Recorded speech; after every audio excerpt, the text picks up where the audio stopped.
샬롬, 반갑습니다. 서차원 목사입니다. 어제 우리가 중풍병자의 말씀을 나누다가 말았죠? 오늘도 예수님의 삶과 가르침에 집중해서 다시 한번 그 본문을 읽어보겠습니다. 특히 하나님을 사랑하고 이웃을 사랑하라는 예수님의 가르침을 기억하면서 읽어보겠습니다. 우리가 읽을 하나님의 말씀은 마가복음 2장 1절로 5절 말씀입니다. 함께 읽겠습니다. 며칠이 지나서 예수께서 다시 가버나움으로 들어가셨다. 예수가 집에 계시다는 말이 퍼지니 많은 사람이 모여들어서 마침내 문 앞에조차 들어설 자리가 없었다. 예수께서 그들에게 말씀을 전하셨다. 그때에 한 중풍병 환자를 네 사람이 데리고 왔다. 무리 때문에 예수께로 데리고 갈 수가 없어서 예수가 계신 곳 위에 지붕을 걷어내고 구멍을 뚫어서 중풍병 환자가 누워있는 자리를 달아내렸다. 예수께서는 그들의 믿음을 보시고 중풍병 환자에게 이 사람아 내 죄가 용서받았다 하고 말씀하셨다. 아멘. 이 사람들이 지붕을 뚫었답니다. 방 안에 사람들이 가득하고 문 앞에 들어설 자리조차 없어서 그래서 예수님이 앉아 계신 자리에 지붕을 뚫었답니다. 예수님은 말씀을 선포하시는 중이었고요. 하나님의 말씀을 선포하는 중인데 후두둑 지붕에서 뭔가가 떨어집니다. 그래서 올려다 봤더니 어떤 사람들이 지붕을 뚫고 있네? 저것들 뭐하는 짓이지? 싶을 것 같지 않으세요? 화날 만한 상황입니다. 왜냐하면 첫째로 하나님의 말씀을 전하는 중이었잖아요.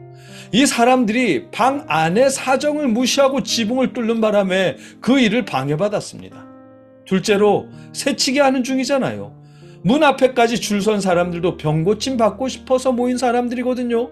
월요일 본문에서도 그랬고 지난 금요일 본문에서도 그랬고 마을 사람들이 온갖 병자를 데리고 예수님께로 모였었잖아요. 셋째로 남의 집 지붕을 뚫었습니다.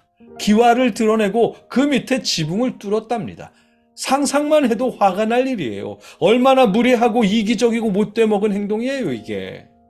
다른 사람들은 안중에도 두지 않은 거잖아요. 심지어 방 안에 계시는 예수님의 마음조차 안중에도 없어요. 중풍병이 촌각을 다투는 병이라면 그래요. 숨 넘어갈 만큼 위급하니까 그랬겠지 할 수 있는데 중풍병은 그렇게 위급한 병도 아니잖아요. 오늘 못 고치면 내일 고치면 되죠. 그런데 그걸 못 기다려서 방 안에 예수님이 무엇을 하는지조차 개의하지 않고 막무가내로 남의 집 지붕을 뚫었답니다. 이것 하나만 봐도 이 중풍병 환자가 그동안 얼마나 무례하게 살아왔을지 짐작할 수 있어요. 그렇게 살아왔으니까 밖에 있는 사람들을 무시하고 순서를 무시해가면서 방 안에 예수님조차 무시해가면서 이런 행동을 할 수 있었겠죠. 하나님을 사랑하고 이웃을 사랑하는 것을 가장 기본으로 또 중요하게 여기시는 예수님의 가르침을 생각해보면 이 중풍병자는 최소한의 기준조차 안 돼 먹은 그런 사람입니다. 솔직히 말하면 지금 이 사람의 병을 고쳐주지 말고 내쫓아야 할 것 같죠. 순서시키라고. 믿는다는 사람이 어디 이렇게 무례하고 경우 없는 짓을 하느냐면서 야단쳐야 할 것 같아요. 그러나 우리 예수님은 그들의 이 못돼 먹은 행동은 보지도 않으셨답니다. 이게 뭐 하는 짓이냐고. 남의 집 지붕을 이렇게 함부로 훼손하면 되겠느냐고. 밖에 줄 서 있는 사람들은 보이지 않느냐고. 하나님의 말씀을 전하는 중이었는데 이게 뭐 하는 짓이냐고 화내지 않으셨어요. 화내고 야단쳐야 할 모든 잘못은 보지 않으시고 그들의 믿음을 보셨답니다. 그들의 믿음을 보시고 라는 말씀은 이런 의미겠죠. 게다가 안하무인으로 구는 이 병자를 향해 내 죄가 사함을 받았다 라고 말씀하세요. 예수님은 죄가 병의 원인이라고 여기지 않는 분인데도 이렇게 말씀하셨다면 이 죄사함의 선포가 중풍병에 걸릴 만큼의 죄를 용서하셨다는 의미라기보다는 조금 전에 언급했던 이웃을 무시하고 안하무인으로 살아오고 또 여전히 그렇게 행동하는 이 모든 성정들까지 포함해서 내 죄가 용서받았다 라고 말씀하신 것이겠죠. 그 모든 잘못들은 용서하시고 그래도 믿음이 있다는 사실을 인정하며 죄를 용서하시겠다는 말씀일 것입니다. 여러분, 예수님이 이 중풍병자를 고쳐주신 이유는 이 사람의 믿음이 그동안 우리가 알고 있었던 것처럼 예수님을 만족시킬 만큼 충분한 믿음이어서가 아닙니다. 그만큼이 안 되잖아요. 예수님께서 오신 이유가 사랑하시고 용서하시고 하나님의 능력을 나타내시는 일이기 때문에 이번에도 이 중풍병자를 고쳐주시면서 하나님의 능력을 나타내신 것입니다. 그들의 잘못된 행동이 있었지만 그걸 옳다, 그러다, 죄다, 아니다 이런 걸 따지는 일은 예수님의 오신 목적이 아니거든요.